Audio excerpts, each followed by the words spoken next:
এই বুদ্ধির রাজার টেকনিক গুলো আপনারা শিখে নিতে পারেন। দেখুন, ছাতা লাগিয়েছে লাঠির সঙ্গে, উপরে দিয়েছে ঝাড়ু, এখন পরিষ্কার করছে, গায়ে আর ময়লা পড়বে না। কি চমৎকার টেকনিক দেখুন। তারপরে দেখুন, পেঁয়াজু বা পাকড় আমরা যেটাকে বলি, 6 লিটারের ওই বোতলের মধ্যে আটা বা উপকরণগুলো দিয়ে চাপ দিচ্ছে, এখন কিন্তু অটোমেটিক এগুলো হয়ে যাচ্ছে। দারুণ ব্রেন। তারপরে দেখুন, গাছ গছালি বা ছোট চারা যেগুলো লাগানোর পর হাঁস মুরগি ঠুকিয়ে খেয়ে ফেলে, তো এভাবে 6 লিটারের সয়াবিন তেলের বোতল দিয়ে ঢেকে রাখবেন, এগুলো কিন্তু নিরাপদ থাকলো। তারপরে দেখুন, হাঁস মুরগি বা পশু পাখি যেন এই ফসল ক্ষেত নষ্ট না করে, দারুণ একটা বুদ্ধি। বাতাস এটা ঘুরবে, ডিশে বাড়ি খাবে, শব্দ হবে, আর ডিস্টার্ব করবে না আর কি। তারপরে দেখুন কি চমৎকার এই লোকটার বুদ্ধি। দেখুন, এই যে পাইপের মধ্যে দিয়ে ধানগুলো দিচ্ছে, নিচে এসে এই বস্তাটা লোড হচ্ছে, মানে ধান শুকানোর পর বস্তা লোড করার একটা চমৎকার বুদ্ধি। আর একটা টেকনিক আছে, দেখুন, এভাবে একটা বালতি নিচের দিকে কেটে নেবেন। এখন দুইজন যেহেতু প্রয়োজন হয়, বস্তা একজন ধরার প্রয়োজন হয় আর একজনের ঢালার প্রয়োজন হয়, তবে একাই আপনি এই কাজটা করতে পারবেন। বালতির নিচে ফুটো করবেন, এভাবে ঢেলে দিবেন, তুলে নেবেন, বেশ চমৎকার। তারপরে দেখুন, কৃষকরা যখন ওই ক্ষেতের জমিতে কীটনাশক প্রয়োগ করে, মুখে চোখে যাতে না পড়ে, এই বুদ্ধিটা করেছে কিন্তু। তারপরে দেখুন, এই বুদ্ধিটা আমার কাছে খুব ভালো লেগেছে। এভাবে দেখুন, এই বোতলের দুই পাশে ফুটো করেছে, এখন টমেটোর চারা লাগিয়ে এটা যে কোনো জায়গায় ঝুলিয়ে রাখলে এই চারাগুলো কিন্তু ওইখানেই বড় হবে, টমেটো ধরবে, দারুণ। তারপরে দেখুন, কম সময়ে অধিক কাজ করার জন্য ডাবল ডাটের কোদাল বানিয়েছে, বেশ চমৎকার কিন্তু, অল্প সময়ে অধিক কাজ করার জন্য।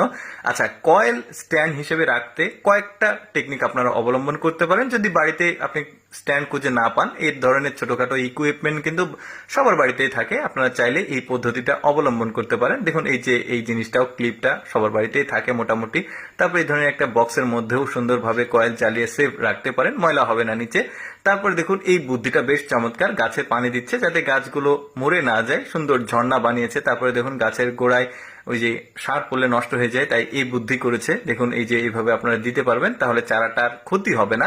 তারপরে দেখুন, রসুন পেঁয়াজ হয়েছে 6 লিটারের সয়াবিন তেলের বোতলের উপরে, কি দারুণ। আচ্ছা, আরেকটা টেকনিক দেখাই। দেখুন, আমরা অনেক সময় ওই যে ভুঁড়ি খেতে পছন্দ করি, নেহেরি ভুঁড়ি, তো সেটা পরিষ্কার করার একটা সহজ টেকনিক আছে। সবগুলো বোতল দিয়ে দেখুন, এইভাবে আপনারা বেসিনে খুব সুন্দরভাবে বোতল কেটে দারুণভাবে ভুঁড়িগুলো পরিষ্কার করতে পারবেন। টেকনিকগুলো কিন্তু কাজে লাগার মতো। তারপর দেখুন, এই যে একটা বোতলে পানি রেখেছে, তরকারি রান্না করার সময় পানিটা দিচ্ছে, টাইট করে দিলে মুখটা আবার বন্ধ হয়ে যাবে। তারপরে দেখুন, এইভাবে কি চমৎকার ভাবে বালতি লোড করছে পানিতে।